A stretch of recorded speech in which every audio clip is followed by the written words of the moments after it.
Predictive analytics. जैसे ये शब्द कह रहा है ना, आगे की सोच।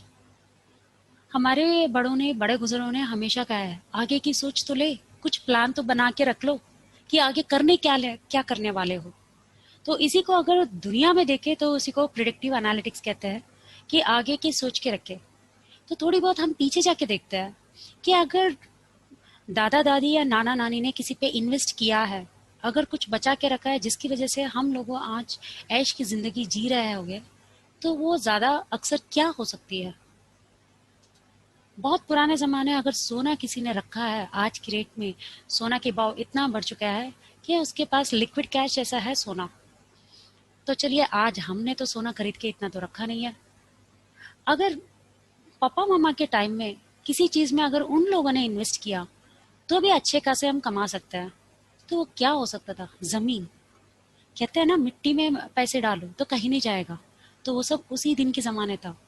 20 साल पहले अगर कहीं मिट्टी के जगह आपने कुछ पैसे डाला होगा ना, तो अच्छे खासे आप कमा चुके होंगे। क्योंकि आज की डेट में रियल एस्टेट का वैल्यू इतना बढ़ चुका है कि कुछ कह नहीं सकती हो। पर अगर सोचे कि चल भाई, रियल एस्टेट तो अच्छे बढ़ रहा है तो आज इन्वेस्ट कर ले, तो वो अच्छा ऑप्शन बिल्कुल नहीं है। क्योंकि उस वक्त के दिन में अगर आप 20 साल पहले जाते हो तो पॉपुलेशन कितने कम था, आज की डेट में पॉपुलेशन कितना ज्यादा है। तो जमीन की उतनी जरूरत था, तब तो लोग जमीन भी खरीदते थे। आज कितने अपार्टमेंट बिना बिके बेचा हुआ है। तो रियल एस्टेट जमाने तो अब तो घट रहा है। आप कह सकते हो यार, पॉपुलेशन तो बढ़ ही रहा है, कहाँ पे घटा है? हाँ, कहाँ बढ़ रहा है? सोच तो लो कि अगर पापा मामा ने सोचा है कि हम दो हमारे दो है, आज की डेट में सबकी हम दो हमारा है एक ही है। तो आपकी एक मकान है, दूसरे जो आपकी बहू है या दामाद आने वाला है उसका भी एक ही घर है। तो बेटी और दामाद तो एक ही घर में तो रहेंगे। तो कहाँ से बना दूसरा घर? दूसरा घर तो रेंट में देना है, या जगह तो वेस्ट ही बना रहेगा। हाँ, ये कह सकते हो कि फार्मिंग का कोई लैंड है तो वो लैंड तो हमेशा अच्छे खासे पैसे ही है, क्योंकि खाने तो हम सब जिंदगी भर खाते हैं। अगर वही 10 साल पहले जाओगी तो कौन सी मार्केट में पैसे कमा सकते थे? Share market. दुनिया में जितने भी लेंगे, बुल बियर के नाम से तो शेयर मार्केट ही जानते हैं हम लोग। अगर शेयर्स में इन्वेस्ट करोगी तो अच्छे पैसे कमा सकते हो। पर हाँ, शेयर मार्केट में जितने रिस्क भी है, पर शेयर मार्केट में एक अजीब सा है कि जब आप लॉन्ग टर्म इन्वेस्टमेंट सोच के डालते हो ना, तब आप पैसे गंवाना कम जाते हो। अगर ट्रेडिंग कर बैठोगी बिना नॉलेज की, तभी आपके पैसे जा सकते हैं। पर लॉन्ग टर्म जितनी भी लोगों ने इन्वेस्ट किया, अच्छे खासे रिटर्न ही पाया। उसी तरीके के और एक इन्वेस्टमेंट, मैं कहती हूँ इसका इन्वेस्टमेंट तो टाइम है। मैं तभी कहती हूँ टाइम इज मनी। एलआईसी के अगर कोई एजेंट होता ना, तो उसने अपने सिर्फ टाइम ही बिताया हुआ है। उसने बड़ा बड़ा सी कोई भी एजुकेशन नहीं किया होगा। छोटी एजुकेशन काफी होती है, 10th या +2 ही काफी है एलआईसी एजेंट बनने के लिए। पर हाँ, उसको अच्छी खासी कमीशन मिलता था। लोग ना अपने कमीशन के हिसाब से अच्छे घर बनाया, अपने बच्चों की शादी करवाया, अच्छे अच्छे पढ़ाई करवाया, अब्रॉड भी भेज दिया, सिर्फ एजेंट बन के। कभी हमने सोचा भी नहीं होगा। इसी तरीके से अगर रियल एस्टेट एजेंट लो, वो भी अच्छे खासे कमा सकता था। पर आज की डेट में क्या हम रियल एस्टेट के एजेंट बन के या एलआईसी एजेंट बन के पैसे कमा सकते हैं करके सोचोगी, तो बिल्कुल नहीं कमा पाओगे। क्योंकि जहां पर पैसे कमा सकते हैं ना, वहां पे पूरा की पूरा कब्जा होता है अल्टीमेट एमएनसी का। जैसे अमेजोन लो, या किसी भी इंटरनेट पे आप किसी भी इंश्योरेंस की वेबसाइट्स देखो, तो एजेंट की क्या कहा है? सब कुछ हाथ में तो है। आज की डेट में सबके हाथ में सेल फोन है, तो उसी में इंटरनेट भी है। जब मर्जी देख लो कि कौन सी एलआईसी पॉलिसी अच्छा है या कौन सी जगह अच्छा है, तो एजेंट की तो गई वाट लगी है। तो दूसरा, अगर 5-6 साल के अंदर अगर हमने कुछ देखा है अच्छे पैसे कमाना, तो एंड्रॉयड। एंड्रॉयड ऐसा ऐसा टेक्नोलॉजी है जिसकी टेक्नोलॉजी हर कोई इस्तेमाल करता है। तो आज की डेट में आप प्ले स्टोर पे जाके देखोगे ना, पता नहीं दुनिया भर के ऐप्स होगा। वो सारा ऐप्स में पैसे कमा रहा है, ऐप बना के पैसे कमा रहा है। चल भाई, आज तो हम लोग पढ़ाई कर नहीं सकते और ऐप करना कैसा है करके सीख भी नहीं सकते। पर कुछ काम एक छोटी सी इन्वेस्टमेंट के जरिए अगर हम कुछ कर सकते हैं, वो क्या है आज की डेट? एक वरदान है ये, क्रिप्टो करेंसी। पहली बार हमने नाम भी सुना होगा, या तो कहीं नाम सुना होगा, पर इसके बारे में कुछ जानकारी नहीं होगा। आज ना हम इस क्रिप्टो करेंसी क्या है और इससे क्या कैसे पैसे कमा सकते हैं करके भी देखेंगे। इससे पहले क्रिप्टो करेंसी के बारे में जहाँ बता दूं ना, तो आपको ये एवोल्यूशन ऑफ मनी, पैसे कैसे आया, पैसे तो सबके पास है, वो कहाँ से आएगा, पर इसका हिस्ट्री क्या है करके देखेंगे। सबसे पहले तो बार्टर सिस्टम बोलता है। बार्टर की मतलब तो हम सबको पता है। जैसे हमारे पास एक चीज है, दूसरे के पास दूसरा चीज, तो उस चीज को एक्सचेंज कर लेते थे एक दूसरे को, रिटर्न में दे के हम पैसे के बदले एक चीज को दे के दूसरी चीज खरीदते थे। और ऐसे करना तो बहुत मुश्किल हो जाता था। तो तब आया ये गोल्ड, गोल्ड के कॉइन्स बन के आया। तो सोना दो और चीज लो। अब कई बार ऐसा हुआ, सोने के तो दाम तो ज्यादा है और जो चीज आप खरीदने जा रहे हो बहुत कम है। तो तब आया मेटल कॉइन्स। तो मेटल कॉइन्स के जरिए हम लोग चीजों को खरीदते थे। उसके बाद नेक्स्ट एवोल्यूशन जो है पेपर मनी, इसका तो इस्तेमाल हम सबको पता है, क्योंकि ये हम जब से बच्चे हैं तब से देख रहे हैं। पैसे तो हम यूज कर रहे हैं इसी नोट्स को। पर अगर 5 साल पहले जाओगी तो आपने ये सारी क्रेडिट कार्ड डेबिट कार्ड देखा होगा, जिसकी ना पॉकेट में बहुत पैसे रख के जाते थे। किसी भी चोर को पता चल जाता था यार इसके जेब में कितने पैसे हैं। तो आज की डेट में किसी को नहीं पता चलेगा, क्योंकि एक कार्ड काफी है करके सोच के चले। पर उससे भी आगे निकले और एक इलेक्ट्रॉनिक मनी। किसी भी पैसे की ना कार्ड भी मत रखा जाओ, सिर्फ नेट उधर है तो अपनी लॉगिन आईडी से उसको पैसे भेज दो। तो दुनिया में किसी भी कोने में हो, अगर आपकी लॉगिन आईडी में या बैंक अकाउंट में पैसे हैं, वहां पर इंटरनेट है तो पैसे आप दे सकते हो। या पेटीएम सेल फोन है तो भी काफी है, पेटीएम के जरिए आप पे कर सकते हो, गूगल पे के जरिए आप पे कर सकते हो। आज की डेट में हम सब लोग अपने डेबिट कार्ड क्रेडिट कार्ड से ज्यादा इस्तेमाल कर रहे हैं इन सब एप्स के। अगर ये तो सिर्फ अपने हिंदुस्तान के अंदर ही हम इस्तेमाल कर सकते हैं, अगर बाहर के देश जाओ तो क्या करोगी। तो उसी तरीके की क्रिप्टो करेंसी है। जैसे अपना इलेक्ट्रॉनिक मनी है, क्रिप्टो करेंसी भी उसी तरीके के है। जहाँ पे बाहर के देशों में भी जाओगे ना तो इसी करेंसी को हम यूज कर सकते हैं। इसकी नाम है क्रिप्टो करेंसी, और इसकी क्या चीज है, सेलियन फीचर्स क्या है करके और भी देखते हैं। उससे पहले देखते हैं कि दुनिया भर में किस चीज में ज्यादा ट्रेडिंग चलती है, कहाँ पर पैसे ज्यादा घूमते हैं। तो हम सबको पता है वो कोई और इंडस्ट्री नहीं है, ऑयल इंडस्ट्री है। ऑयल इंडस्ट्री में जितना ट्रेडिंग होते हैं ना, उतना ट्रेडिंग किसी में भी चीज में नहीं होती है, तभी तो अपनी पेट्रोल रेट इतना बढ़ रहा है। तो ऑयल के अलावा अगर सेकंड कोई फ्यूचर्स है, कमोडिटी है, वो तो गोल्ड। जितना सोना की ट्रांजैक्शन दुनिया भर में होती है, जितना ट्रेड होती है, वो किसी चीज में भी नहीं होएगा करके बोलते हैं। तो सबसे पहला टॉप है ऑयल, सेकंड है गोल्ड। चलिए इस दोनों फर्स्ट और सेकंड जो टॉप लिस्टिंग है, इसके साथ अपने जो क्रिप्टो करेंसी को कंपेयर करके देखता है कि भाई ये क्रिप्टो कहाँ है, इसका ट्रेडिंग कहाँ कहाँ तक चल रहा है करके। अगर 2015 में देखोगी, ये सब हिस्ट्री है, गूगल में किसी भी जने आप ब्राउज करोगे ना फटाफट पता चल जाएगा ये सब सच है या झूठ है। तो 2015 में जो है अगर ऑयल देखोगी तो 1.5 ट्रिलियन डॉलर्स की ट्रेडिंग हुआ था दुनिया भर में। उसी तरीके से अगर सोना देखोगे ना तो 157 बिलियन डॉलर्स है। अगर इन दोनों के साथ क्रिप्टो का हम कंपेयर करेंगे तो सिर्फ 4.5 बिलियन डॉलर्स की ट्रेडिंग हुआ था। अगर 4 साल के बाद देखेंगे 2019 में, तो ऑयल की जो ट्रेडिंग है 1.7 ट्रिलियन डॉलर्स, जहां पे 1.5 से 1.7 को बढ़ गया। अगर क्रिप्टो देखेंगे 4.5 डॉलर से 267 बिलियन डॉलर्स, इसकी तो हाइक देखिए कितना बढ़ चुका है। वही उसको गोल्ड को पीछे छोड़ के गया, मतलब उसका तो ट्रेडिंग तो बढ़ा है पर फिर भी उसको पुश डाउन कर दिया, थर्ड प्लेस पे भेज दिया क्रिप्टो ने ट्रेडिंग में। 2019 में क्रिप्टो की ट्रेडिंग जो है सेकंड प्लेस छीन लिया, जहां पर पूरा दुनिया में सिर्फ 3% लोग ही यूज करते हैं। So 3% of people are using crypto currency. अगर 3% दुनिया में यूज करने के बावजूद ही गोल्ड को पीछे छोड़कर क्रिप्टो सेकंड प्लेस ले सकते हैं, तो इस दुनिया में, इंटरनेट की दुनिया में कुछ भी आएगा फटाफट दूसरे के कान पहुंच जाएगा। तो 2022 में प्रिडिक्शन है कि क्रिप्टो जो है सबसे पहला पोजीशन लेगा, 40 ट्रिलियन डॉलर्स लेके चलेगा। तो ऑयल का तो इंक्रीज होगा 1.7 ट्रिलियन डॉलर्स, गोल्ड का भी इंक्रीज होगा 200, पर क्रिप्टो की इंडस्ट्री देखो 267 बिलियन कहाँ है और क्रिप्टो 40 ट्रिलियन डॉलर कहाँ है। ये बढ़ेगा क्यों?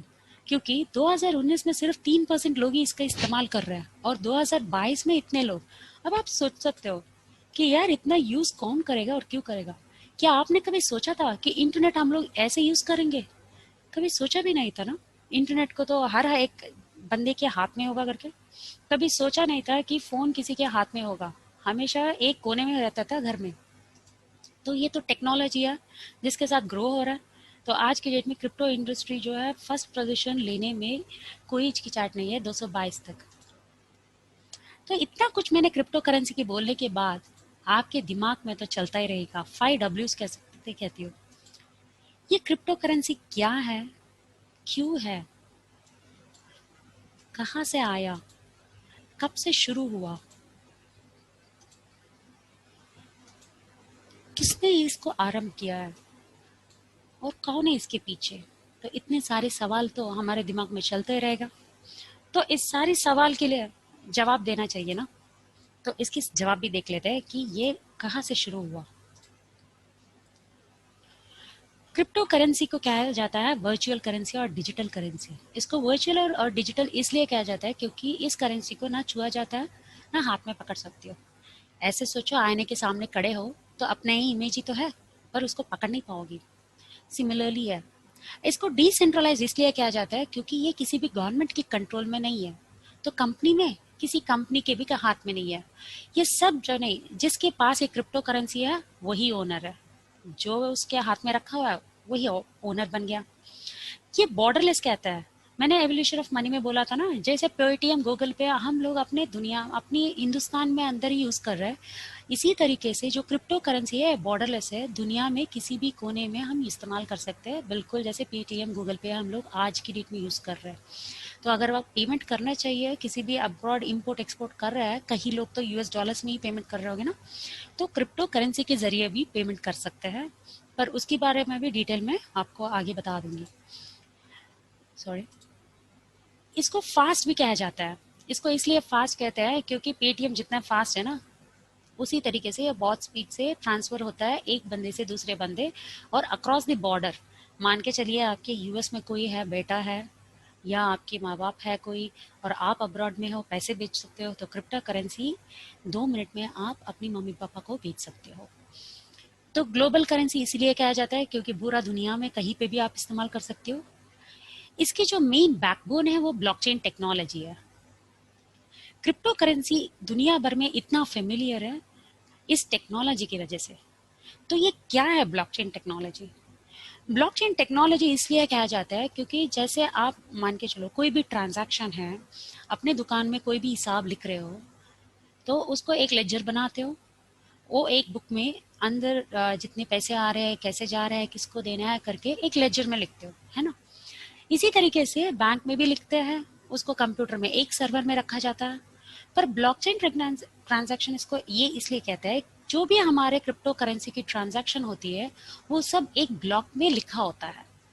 मतलब ऐसे नहीं कि जैसे हम हाथों में अल्फाबेट्स में लिखते हैं या कुछ। इसका जो है बाइनरी कोडिंग है, जैसे कंप्यूटर कोडिंग में ही इसको पूरा लिखा होता है। और हर एक ब्लॉक जो है दूसरे ब्लॉक से कनेक्टेड है। मान के चलिए एक ट्रांजैक्शन हुआ, उसके बाद दूसरी ट्रांजैक्शन, तो एक ब्लॉक दूसरी ट्रांजैक्शन से लिंक्ड, और दूसरी ब्लॉक में पहले ब्लॉक में जितने भी इंफॉर्मेशन था वो सारी इंफॉर्मेशन भी है। उसके बाद तीसरा ब्लॉक क्रिएट हुआ, और ये ब्लॉक कहाँ क्रिएट हो रहा है? ये क्लाउड में, और जो भी इसका यूजर्स है इन सबके पास है ये डेटा। तो मान के चलो आपकी एक भी कोई भी न्यूज़पेपर आपके पास आया, क्या इस न्यूज़पेपर में अगर कोई भी चीज हमें चेंज करना है तो दुनिया भर की न्यूज़पेपर में एक ही बार चेंज कर सकते हैं क्या? एक बार प्रिंट हो गया तो कुछ नहीं बदल सकते ना। सिमिलरली है ये ब्लॉकचेन टेक्नोलॉजी। हर रोज जो भी ट्रांजैक्शन होती है वो अपडेट हो गया, उसके बाद सबके हाथ में तो पहुंची, इसको कोई करेक्शन नहीं कर सकते हो, कुछ ओवरराइट नहीं कर सकते हो। तो इस टेक्नोलॉजी जो है यही है इसका सबसे पहला हीरा। क्रिप्टो करेंसी की जो हीरा है ना वो ब्लॉकचेन टेक्नोलॉजी है।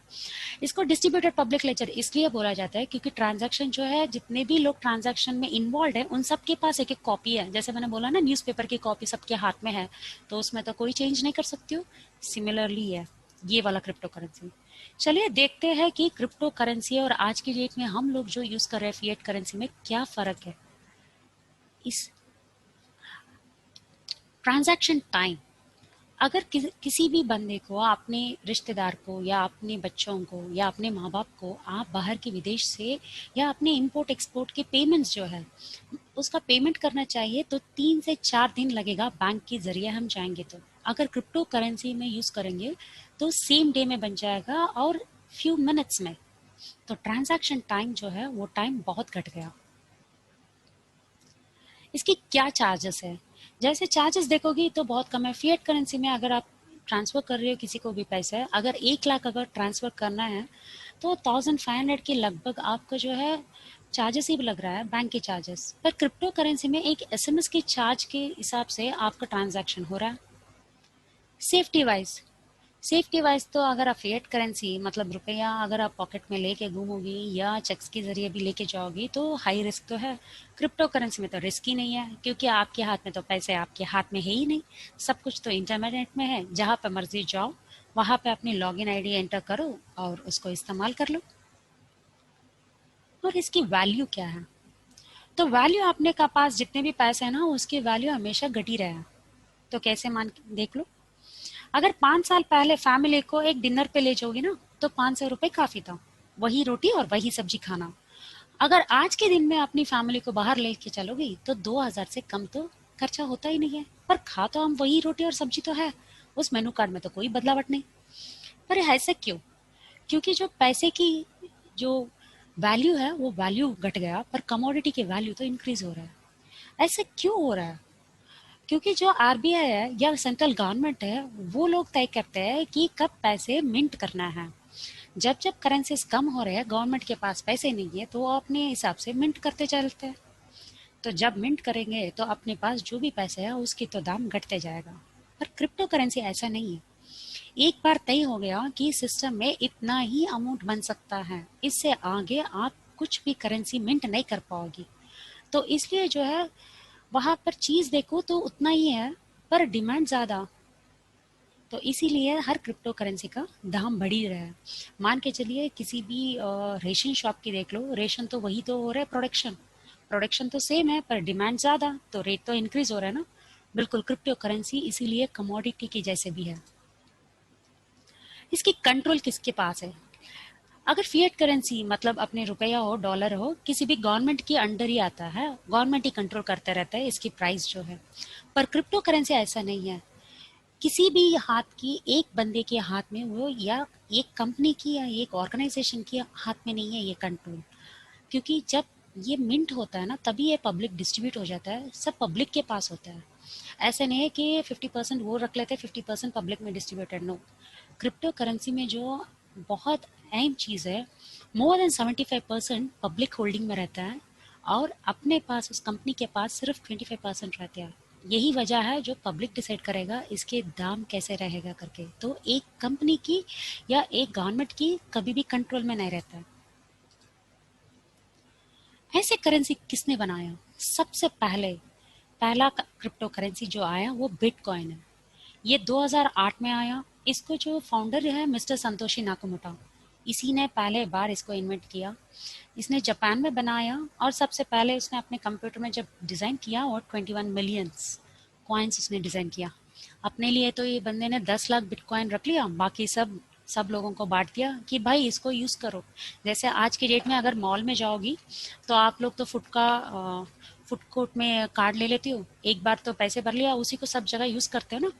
तो उसी तरीके से इतना ही 21 मिलियंस ही है, मान के चलते हैं उसी 21 मिलियंस को उसने सबको बांट दिया और इसी में ट्रेडिंग करने के लिए उसने ऑप्शन दिया।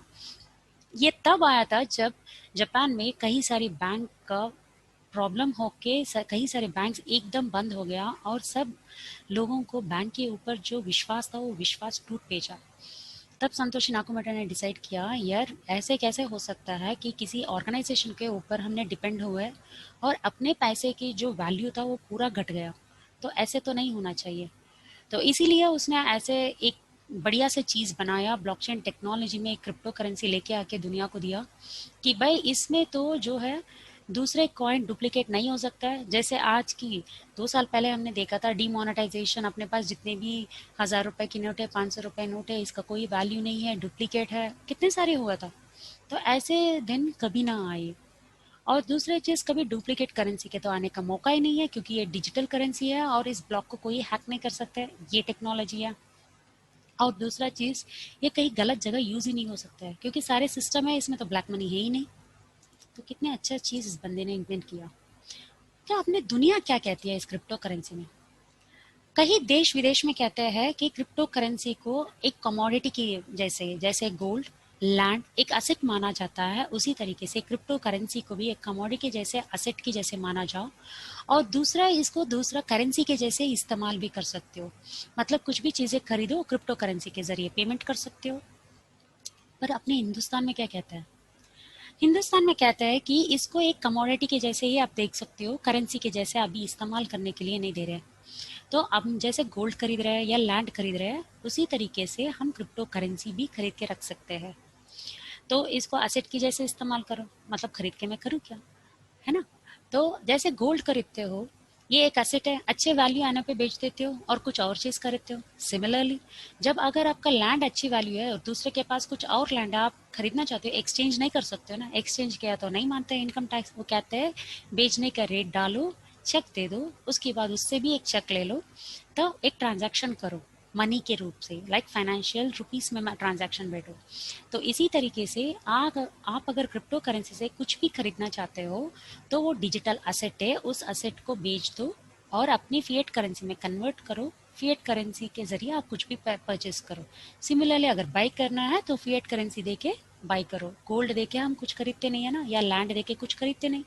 बिल्कुल उसी तरीके से ऐसे चीज जो हिंदुस्तान में आया, क्या है ऐसे चीज चल रहा है क्या? तो ऑथराइज्ड क्रिप्टो एक्सचेंज मार्केट्स है अपने हिंदुस्तान में, जैसे शेयर मार्केट है उसी तरीके से authorised crypto currency exchange markets है। तो ये सारी फ्यू लिस्टिंग्स है जो ऑथराइज्ड है: बिटबिन्स, लोकल बिटकॉइन, वैजरिक्स, जेपे, गियोटस, कॉइन डीसीएक्स, रेमेटोन, बायू कॉइन। तो ये सारे जो है 24 घंटे सातों दिन 365 डेज आपको काम कर रहा है। ऐसे नहीं है कि अभी इसी टाइम में हम परचेस कर सकते हैं, इसी टाइम में हम परचेस नहीं कर सकते, ऐसा कुछ भी नहीं है। आपके पास, सबके पास इंटरनेट तो है, फ़ोन भी है। आज भी अभी भी इमीडिएटली आप इनके ज़रिए खरीद सकते हो और बेच भी सकते हो। क्या गवर्नमेंट इसको देखा है या अनदेखा करके रखा है? तो हमारा मोदी जी ने जो है, हर्षिता अरोरा करके एक लड़की है जो 18 साल की है, उसने इस क्रिप्टो करेंसी के ऐप बना के बाल शक्ति पुरस्कार अवार्ड भी जीता है इस 2020 में, 2020 में। तो it is the most upcoming trending technology है। जैसे मैंने बोला, क्रिप्टो करेंसी के बारे में अगर जब भी बोलते हो तो मान लीजिए क्रिप्टो करेंसी है और ब्लॉकचेन जो है, दो पटरी है ट्रेन की। ट्रेन अगर चलनी है तो दोनों साथ साथ में ही रहना है। तो सिमिलरली क्रिप्टो करेंसी और ब्लॉकचेन टेक्नोलॉजी हाथ के हाथ चलते हैं। इसमें कई स्टेट्स, अपने हिंदुस्तान में कई स्टेट्स ने ब्लॉकचेन टेक्नोलॉजी यूज करना शुरू कर दिया। जैसे आंध्र, तेलंगाना में जो है, अपने साइट के रजिस्ट्रेशन जो होता है, क्योंकि कई बार हमारा डुप्लीकेशन ऑफ पेपर्स होती है, एक ही साइट के दो दो बंदे के पास ओनरशिप होता है। तो इस तरीके की चीज़ अवॉइड करने के लिए जो उन्होंने ब्लॉकचेन टेक्नोलॉजी में लेके आया। उत्तर प्रदेश में जो है ईबी, इलेक्ट्रिसिटी बोर्ड के लिए इसको इस्तेमाल कर रहा है। सिमिलरली तमिलनाडु में जो है अगले वोटिंग के लिए यूज कर रहा है।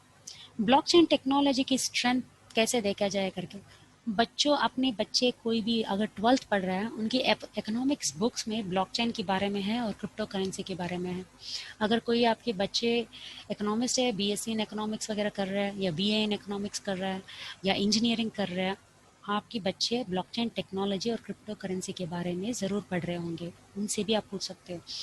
अगर 20 साल पहले आप देखो तो 90s की दुनिया में हम सब लोग कहते थे यार कंप्यूटर पढ़ लो, कंप्यूटर ही आगे की ज़िंदगी है, कंप्यूटर के बिना हम रह नहीं सकते हैं। तो सच तो है, जितना भी डेवलपमेंट हुआ है कंप्यूटर और उसकी अनुसार में जो भी चीज़ था उसी का डेवलपमेंट हुआ। तो अब जो है अगली डेवलपमेंट जो हो रहा है वो ब्लॉकचेन टेक्नोलॉजी के थ्रू हो रहा है। तो तमिलनाडु में जो है इसको नमी के इनाम करके बोलते हैं, द मोस्ट ट्रस्टवर्थेबल कॉइन करके। इंडिया में यह है कि अगली बार जो इलेक्शन है वो ब्लॉकचेन के जरिए लेके आ सकते हैं करके। इसलिए क्योंकि अगर ब्लॉकचेन की टेक्नोलॉजी के हिसाब से है ना, तो वोटिंग करने के लिए हम किसी वोट बैंक के लिए कहीं नहीं जाएंगे, अपने वोट अपने घर बैठे बैठे कर सकते हैं। अपने आधार कार्ड वगैरह सारे डाल के हम वोट घर बैठे कर सकते हैं। तो कहीं पर भी कोई क्यू सिस्टम भी नहीं होगा। और जैसे हम वोट डालेंगे, 1-2 घंटे में आपका रिजल्ट भी अनाउंस होएगा। कितने करोड़ों रुपए का सेव होती है अपनी दुनिया में सिर्फ इस ब्लॉकचेन की वजह से। जितने भी मैं यहाँ पर लिस्टिंग ऑफ बैंक्स बोल रहे हैं ना, इससे अधिक बैंक अभी अपने बैकएंड ऑपरेशन के लिए ब्लॉकचेन टेक्नोलॉजी यूज करने स्टार्ट कर दिया, अपने डेटा स्टोर करने के लिए ब्लॉकचेन इस्तेमाल कर रहा है। उसी तरीके में एग्रीकल्चर फील्ड की एक ऐप है, उसमें भी ब्लॉकचेन हिंदुस्तान लेके आ रहा है, ताकि फार्मर्स की जो है प्रोडक्शन है, उनकी सही टाइम में प्रोडक्शन जो भी है वो सही टाइम पे कस्टमर्स को जाके पहुंच जाए करके। World updates on blockchain. पूरी दुनिया में ब्लॉकचेन कहाँ कहाँ इस्तेमाल हो रहा है, जो हम देख रहे हैं गूगल हर दिन, तो उसकी जो बैकएंड ऑपरेशन ब्लॉकचेन में शुरू हो रहा है, अमेजोन ब्लॉकचेन के जरिए शुरू हो रहा है, वोडाफोन की जो एनर्जी प्रोड्यूसिंग डिवाइस है वो ब्लॉकचेन के जरिए है, अलीबाबा। ये सब ना कुछ कंपनियों के बारे में मैं बता रही हूँ, इसके अलावा कई कंपनियां हैं। Japan has got largest home builder using blockchain technology. Russia में जो है अपने हिंदुस्तान के जैसे वोटिंग के लिए इस्तेमाल करने के लिए सोच रहे हैं। सेंट्रल बैंक सऊदी अरेबिया में जो है वो ब्लॉकचेन में लेके आ रहा है। और सबसे ज्यादा इंडस्ट्रीज ब्लॉकचेन की इंडस्ट्रीज का यही पे है, तो वो हांगकांग में है। बहुत सारी कंपनीज ब्लॉकचेन के जरिए हांगकांग में है।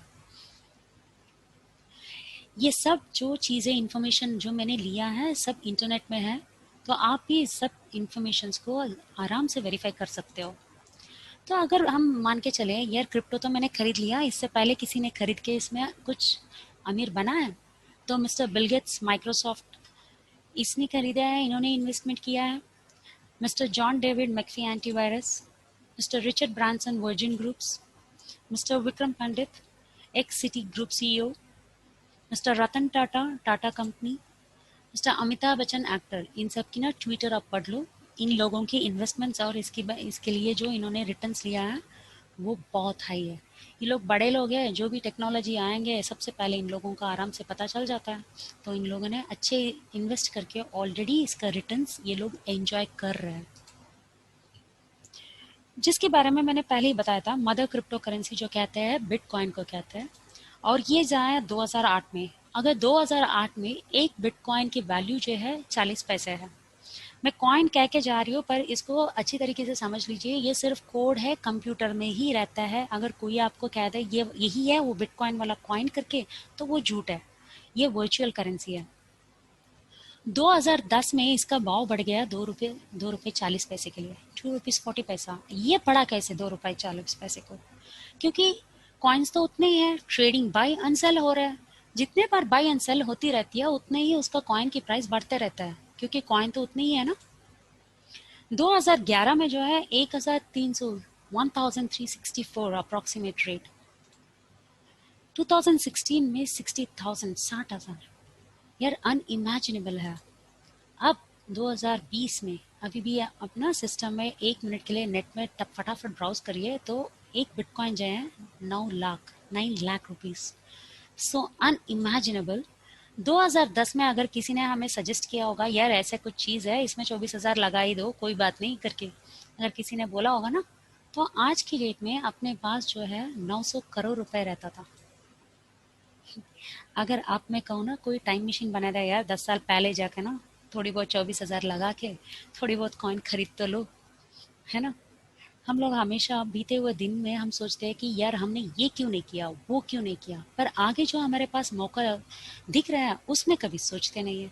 चलिए आज हमें आपको ऐसे ही कुछ मौका है आपकी आंखों के सामने, वो है बेल्डेक्स।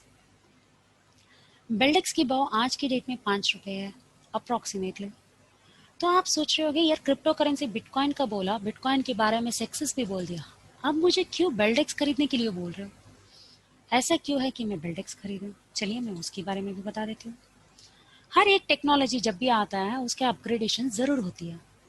तो पहले पहली बार अगर हमने किसी को देखा है तो यही वाला घंटी वाला फोन ही देखा होगा, कि पूरा शहर में ना किसी एक दो घर में ही होगा ये फोन, और उसी फोन नंबर को सबको हमने बांट के रखा होगा कि पूरा एरिया में ना, मोहल्ले में अगर किसी एरिया में किसी को भी फोन आएगा तो उसी नंबर पे आएगा और क्या करेगा, चिल्ला के बोलेगा अरे वो तुम्हारे फोन आया हुआ है, आके पिक कर लेना करके।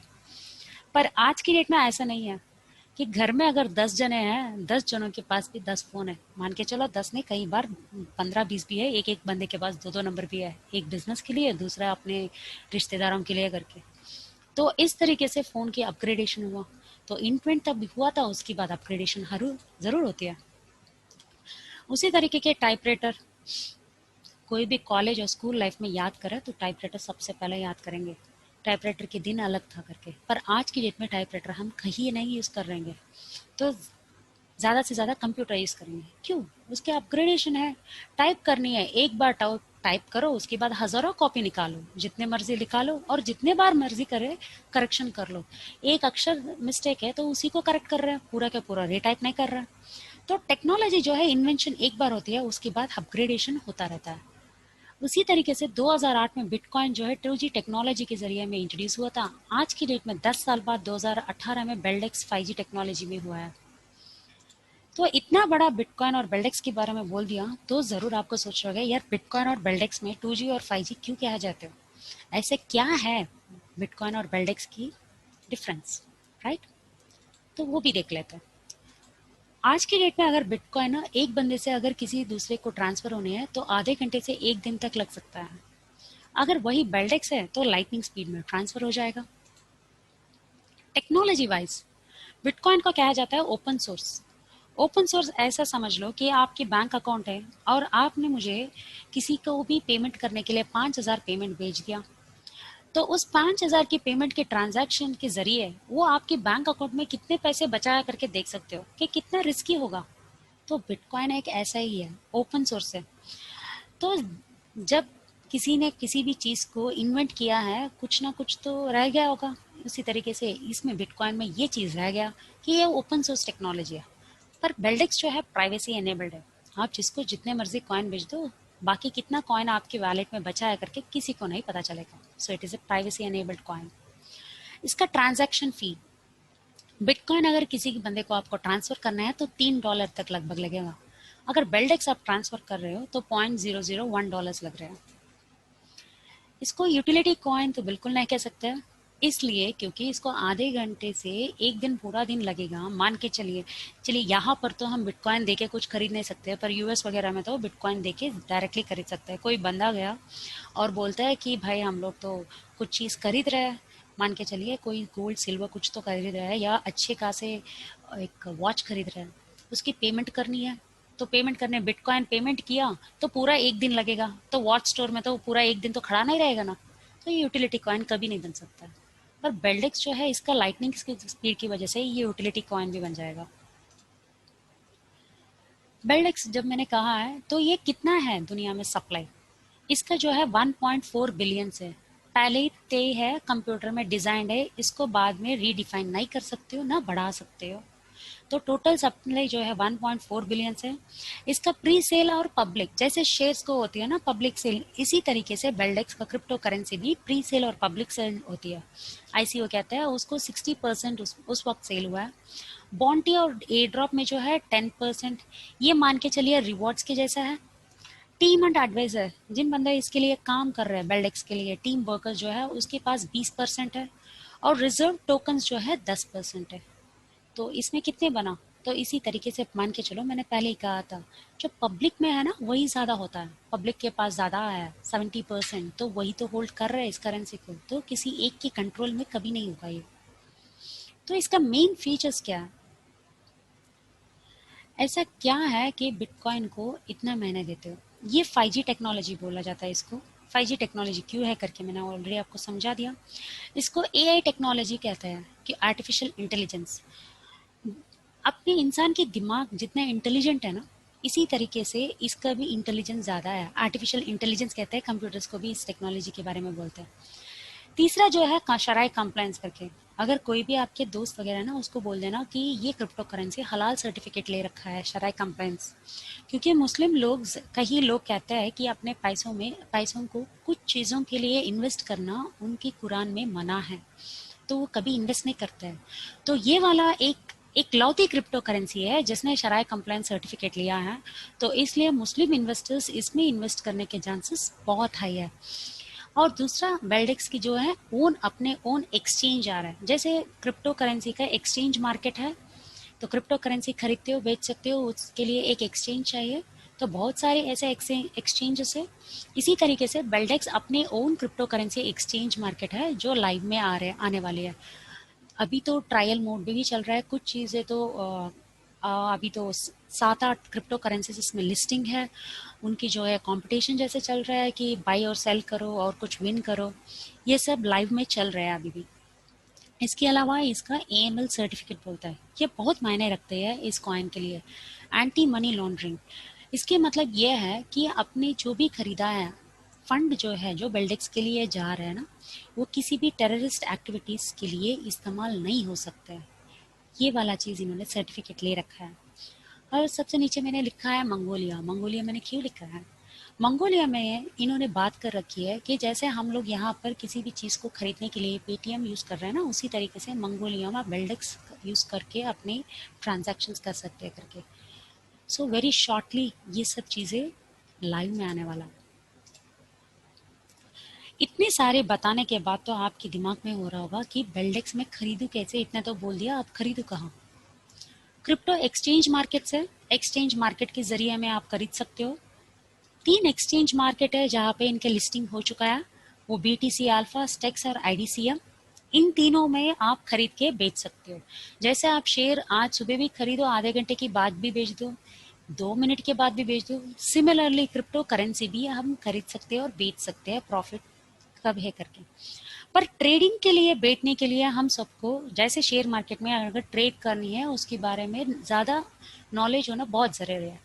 पर अगर शेयर मार्केट में हम ये सोच के चलते हैं यार लॉन्ग टर्म इन्वेस्टमेंट के लिए अच्छी कंपनी में मैं इन्वेस्ट करूँ और 10 साल के बाद में पैसे ले लूँ, तो वो सेफ होते हैं, है ना? तो इसी तरीके से आज हम लोग आपको सजेस्ट करते हैं बेल्डेक्स को इन्वेस्ट करने के लिए। ट्रेडिंग करना तो अपने रिस्क है, तो ज़रूर इसके बारे में अच्छे रिसर्च करके आप ज़रूर ट्राई कर सकते हो और अच्छे कमा भी सकते हो। पर मैं सेफ जोन के लिए जा रही हूँ, GCC hub global crypto community, यहाँ पर हम इन्वेस्ट कर रहे हैं। तो पहले जीसीसी हब के बारे में तो बोल दूं। ग्लोबल क्रिप्टो कम्युनिटी एक ऐसे कम्युनिटी है जो 2014 से ये कंपनी है। ये लोग पहले से बिटकॉइन का भी माइनिंग कर रहे थे। जिनको ब्लॉकचेन टेक्नोलॉजी के बारे में पता होगा उनको पता होता है माइनिंग करके एक ऑप्शन है जिसको ब्लॉक, हर ब्लॉक को वैलिडेट करना होता है। तो ये वाला काम ये ग्लोबल क्रिप्टो कम्युनिटी करती है और उसकी जो भी ब्लॉक्स इन लोग वैलिडेट करते हैं उन लोगों को उसी तरीके के, मतलब बिटकॉइन अगर ब्लॉक्स वैलिडेट करते हैं बिटकॉइन मिलता है, बेल्डेक्स कॉइन्स को वैलिडेट करते हैं तो बेल्डेक्स मिलता है। तो इसीलिए यहाँ पर इन्वेस्ट करना हमारे लिए प्रॉफिट होता है। तो एक ऑप्शन है इन्वेस्टर बन के रहना। खरीदो जीसीसी अब में, स्टेकिंग रख दो एफडी की जैसे, और अपने रिटर्न्स 1 साल के बाद मेच्योरिटी ले लो। तो वो कैसे लेना है तर आगे बताती हूँ। सिर्फ यही इन्वेस्टर की नहीं, जीसीसी अब में हमें दूसरा और एक ऑप्शन देते हैं, बिजनेस अपॉर्चुनिटी। अपने जो पैसे आपने इन्वेस्ट किया उसी पैसे को रख के आप बिजनेस भी कर सकते हो वहीं पे, और वो भी आपने जो इन्वेस्ट किया उसके रिटर्न 100% पक्का है। तो जितने पैसे हमने डाला उसकी तो रिटर्न पक्की है। उसके बाद वो कहते हैं मैं आपको जितने आपने पैसे इन्वेस्ट किया उसी पैसे के लिए मैं आपको बिजनेस अपॉर्चुनिटी भी दे रहे हो। मान के चलिए फ्रैंचाइज, अगर आप मैकडी का या किसी पिज्जा बर्गर की आपका फ्रैंचाइज लेना है, कितने लाख हमारे दे रहे हैं। इनको तो छोड़िए, अगर नेचुरल्स की एक सलून की दुकान खोलनी है तो हम उसका फ्रैंचाइज के लिए कितने पैसे भर रहे होंगे। पर यहाँ पर ऐसे हम इतने पैसे नहीं भर रहे हैं, जितना हम अपनी इन्वेस्टमेंट में इन्वेस्ट कर रहे हैं सिर्फ उसी में बिजनेस अपॉर्चुनिटी भी हमें फ्री में मिल रहा है। तो क्या ऑप्शन है? ले मान के चलते हैं आज की डेट में 10,000 बिल्डेक्स हमने खरीदने के लिए डिसाइड कर लिया। अभी इतना कुछ पता चला तो बिल्डेक्स खरीदने को डिसाइड किया। अप्रोक्सीमेटली 5 रुपए की बिल्डेक्स है, तो अगर 10,000 की बिल्डेक्स हम खरीद रहे हैं तो 50,000, 50,000 बने। तो इसको डालने के लिए दो ऑप्शन है। एक तो फिक्सेड प्लान, ये बिल्कुल अपने बैंक की एफडी की जैसा ही है। 12 मंथ्स, 1 साल, 1 साल के लिए एफडी रखो। 10,000 बेल्डेक्स अगर जीसीसी ऐप में आप एफडी की जैसे रखोगे, इसको कहते हैं स्टेकिंग। यहाँ पर हम एफडी करके नहीं बोलते, इस क्रिप्टो करेंसी पे जब भी हम एफडी करके रखते हैं इसको स्टेकिंग कहते हैं। तो अगर 1 साल के लिए 10,000 हम स्टेकिंग रखे हुए थे तो मेच्योरिटी में 1 साल के बाद जो है मुझे 15,000 बेल्डेक्स कॉइन मिलेगा। और दूसरी चीज, मैंने आपको बिजनेस अपॉर्चुनिटी दूसरा बताया था ना, ये वही है। ये वाला 10,000 जो है आपको वर्किंग कैपिटल करके मिलेगा। जितना इन्वेस्ट किया उतनी ही कॉइन अपने अकाउंट में उसी दिन क्रेडिट होगा वर्किंग कैपिटल करके। इसकी वैलिडिटी 1 साल तक रहेगा और इसको एनकैश कर सकते हो। ये वो कैसे एनकैश करने है करके ना, जिसने आपको इंट्रोड्यूस किया उसको पूछ लीजिए, इसकी पूरा डिटेल बता देगा।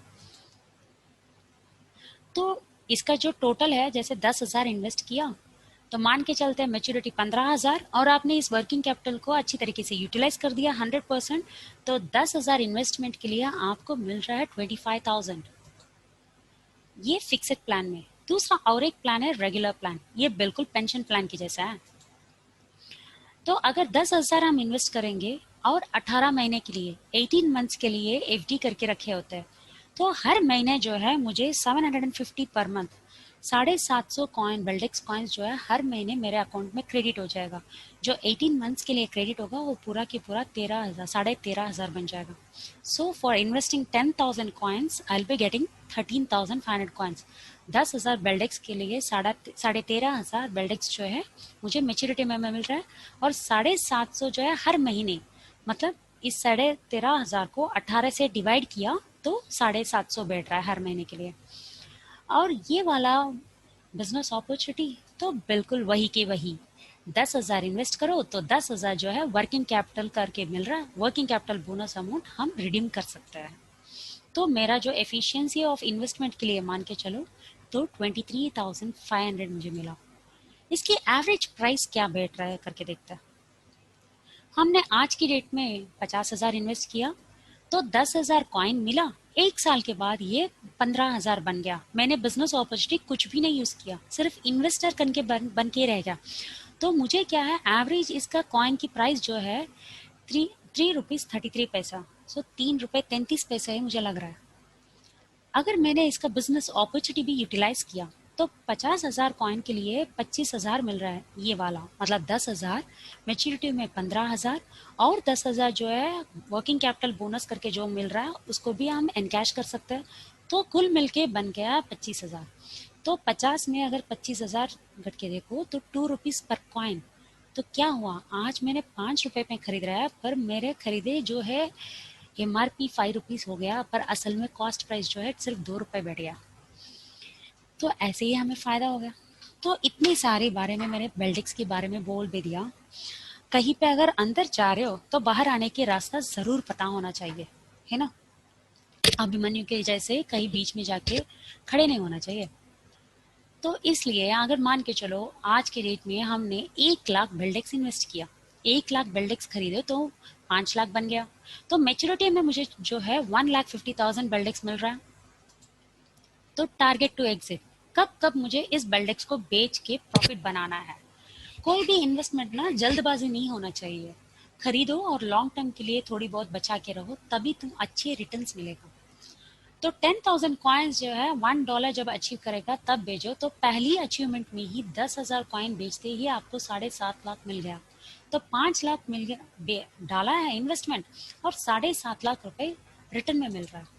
अगले 10,000 जो है जब $5 बेटेगा ना तब बेचो, तो आपको जो है 37.5 लाख मिलेगा। और थर्ड जो एग्जिट है 10,000 कॉइन्स और बेचो जब $10 बेच रहा है तो अप्रोक्सीमेट 75 लाख। और पांचवी जो एग्जिट है 20,000, सो $20 पे तो 1.5 करोड़। तो कुल मिला के तो ये 2.5 करोड़ तक बैठ गया। जहां पर मैंने 5 लाख इन्वेस्ट किया तो मेरा रिटर्न जो है 2.5 करोड़ बनने की बहुत सारी हाई ऑप्शंस है, राइट। अभी भी मैंने जो इस्तेमाल किया है ये सिर्फ 50,000 कॉइन्स इस्तेमाल किया जो मुझे मेच्योरिटी में एक्स्ट्रा मिला है। अभी तो मैंने जो जितना इन्वेस्ट किया ना इसका तो मैंने अभी रिटर्न लिया है नहीं। तो ये 1 लाख कॉइन है, अपने लिए बचा के रहो। जब 5,000 की रेट बैठेगा ना उसके बाद बेचने की सोचो, तो मान के चलो कितनी करोड़पति बन जाओगी। अगर बिटकॉइन को तो हमने मिस किया पर बेल्डेक्स को कभी मिस मत करना। यहाँ पर मैंने कुछ लिस्टिंग और क्रिप्टो करेंसीज के बारे में लिखा है। जैसे बिटकॉइन है आज की डेट में 9 लाख, एथीरियम है 29,000, लाइट कॉइन है 4,538, बिटकॉइन कैश 23,210, मोनेरो 7,000। तो ये सारी कॉइन्स भी ना जब इंट्रोड्यूस हुआ था ऐसे ही 40 पैसे 2 रुपए 5 रुपए 10 रुपए करके ही इंट्रोड्यूस हुआ था। आज के डेट में इन सब कॉइन्स ने अपने अपने स्टेबलाइज किया। यहाँ पर जितने भी मैंने लिस्टिंग किया है हर एक कॉइन में एक सेलिएंट फीचर्स है, पर ये सारी सेलिएंट फीचर्स जितने भी है सारी फीचर्स एक बेल्डेक्स कॉइन में ही है। तो इसीलिए इसको 5G और मोस्ट अपग्रेडेड टेक्नोलॉजी कहते हो। ये एक मास्टर नोड कॉइन है। इतने तो आपको सब कुछ सुना दिया, so don't let the opportunity go. इतने अच्छे मौका तो हमेशा नहीं मिलेगा। अब तो आपको मौका मिल चुका है, इसके बारे में अच्छे तरीके से सोचो और इन्वेस्टिगेट करो, उसके बाद इन्वेस्ट करो। तो thank you so much Rashmi, signing off.